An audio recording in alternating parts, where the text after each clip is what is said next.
اسرائیل کے دفاع میں بھیجا جانے والا امریکہ کا ٹھوڈ میزائل سسٹم کیسے کام کرتا ہے؟ رواں ماہ اسرائیل پر ایرانی بیلسٹک میزائل حملے کے بعد امریکہ نے اسرائیل میں میزائل ڈیفنس سسٹم ٹھاڈ نصب کرنے کا اعلان کیا ہے۔ پینٹاگون کی جانب سے جاری ایک بیان میں کہا گیا ہے کہ امریکی صدر جو بائیڈن نے اسرائیل کے دفاع کے لیے دفاعی میزائل سسٹم ٹھاڈ عملے سمیت اسرائیل بھجوانے کا اعلان کیا ہے۔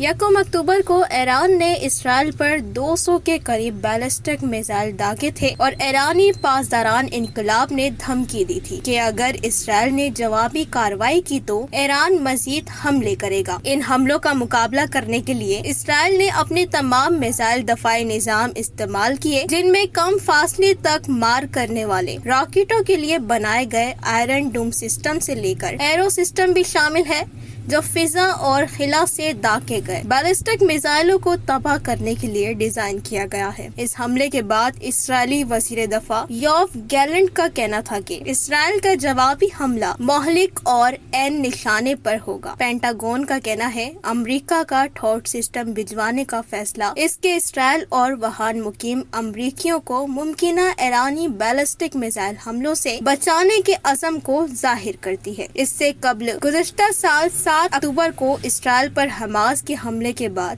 امریکہ نے ٹھوڈ سسٹم مشرق وسطی بھجوایا تھا۔ یاد رہے کہ 2019 میں بھی امریکہ نے ٹریننگ اور دفاعی مشقوں کے لیے ٹھوڈ سسٹم اسرائیل بھجوایا تھا۔ ایران کا کہنا تھا کہ اس کا 1 اکتوبر کا حملہ حزب اللہ رہنما حسن نصر اللہ اور بیروت میں پاسداران انقلاب کے سینئر رہنما کے قتل اور تہران میں حماس کے سیاسی رہنما اسماعیل ہنیہ کی ہلاکت کا جواب تھا۔ حالیہ ہفتوں میں ایرانی حمایت یافتہ حزب اللہ کے خلاف اسرائیلی کارروائیوں میں ڈرامائی حد تک اضافہ دیکھنے میں آیا ہے۔ اسرائیل جنوبی اور مشرقی لبنان اور بیروت پر فضائی حملے کر رہا ہے، جبکہ اس کی زمینی فوج بھی لبنان میں داخل ہو چکی ہے۔ دوسری جانب حزب اللہ کی جانب سے اسرائیل پر راکٹ حملے جاری ہیں۔ اتوار کے روز اسرائیلی فوجی اڈے پر حزب اللہ کے ڈرون حملے میں 4 اسرائیلی فوجی ہلاک، 60 سے زائد زخمی ہو گئے ہیں۔ اسرائیلی فوج کی جانب سے جاری بیان میں کہا گیا ہے کہ شمالی اسرائیل میں حیفا کے جنوب میں تقریباً 33 کلومیٹر کے فاصلے پر واقع قصبے بنیا مینا سے متصل ایک اسرائیلی فوجی اڈے پر حملے میں 4 فوجی ہلاک اور 60 سے زائد زخمی ہوئے ہیں۔ زخمیوں میں سے 7 کی حالت تشویشناک ہے۔ حزب اللہ کی جانب سے حملے کی ذمہ داری قبول کرتے ہوئے کہا گیا ہے کہ اس نے تل ابیب اور حیفا کے درمیان واقع علاقے میں IDF گولانی بریگیڈ کے تربیتی کیمپ کو نشانہ بنایا گیا ہے۔ ٹھوڈ نظام کے ذریعے مختصر اور درمیانے فاصلے تک نشانہ بنانے کی صلاحیت رکھنے والے بیلسٹک میزائل کو اس وقت مار گرایا جا سکتا ہے جب وہ اپنی پرواز کے آخری مرحلے میں ہوتا ہے۔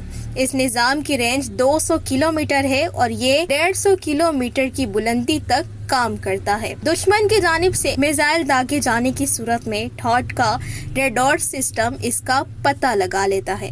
امریکہ کی جانب سے بھیجے جانے والے ٹھوڈ میزائل سسٹم کے ذریعے چھوٹے اور درمیانے فاصلے تک نشانہ بنانے کی صلاحیت رکھنے والے بیلسٹک میزائل کو پرواز کے آخری مرحلے میں مار گرایا جا سکتا ہے۔ انٹرسپٹر میزائل کو دشمن کی جانب سے داغے گئے میزائل کی جانب سے فائر کیا جاتا ہے۔ بیلسٹک میزائل کو اس کی پرواز کے آخری مرحلے میں مار گرایا جاتا ہے۔ ٹھوڈ کے ایک لانچر ٹرک پر 8 انٹرسپٹر میزائل نصب ہوتے ہیں۔